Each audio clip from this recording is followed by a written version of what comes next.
In today's video, I'm going to teach you how to delete an inventory adjustment in QuickBooks Online. Whether you've made an error during inventory adjustment or just need to tidy up, following these steps will make the process swift and efficient. First off, open your browser and head to the QuickBooks Online login page. Once you're there, click the Sign In button.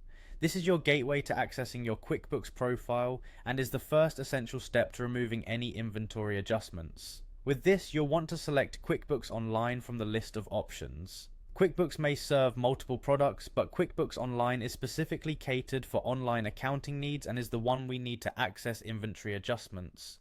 Make sure you have your login credentials handy. Go ahead and type them in carefully and hit Continue.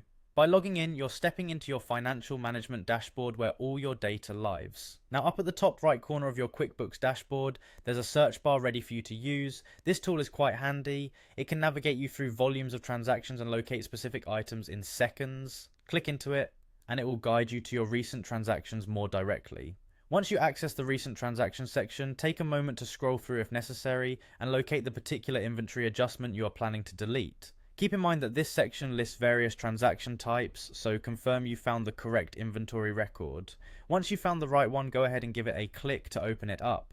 This will display further details associated with that specific adjustment, making sure you have the correct one before proceeding.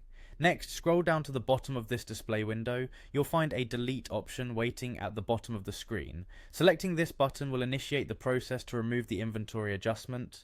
It's a straightforward button, but it comes with a significant change, so be sure this is the adjustment you want to get rid of. Finally, a confirmation window will appear, asking if you're sure about deleting this transaction.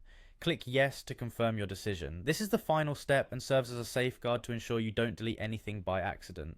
And there you have it. The inventory adjustment is now deleted, keeping your QuickBooks account tidied up and error-free. It's always a good practice to double check your work anytime you're adjusting your financial records. I hope you found this guide useful in managing your QuickBooks Online inventory adjustments. Thanks for watching.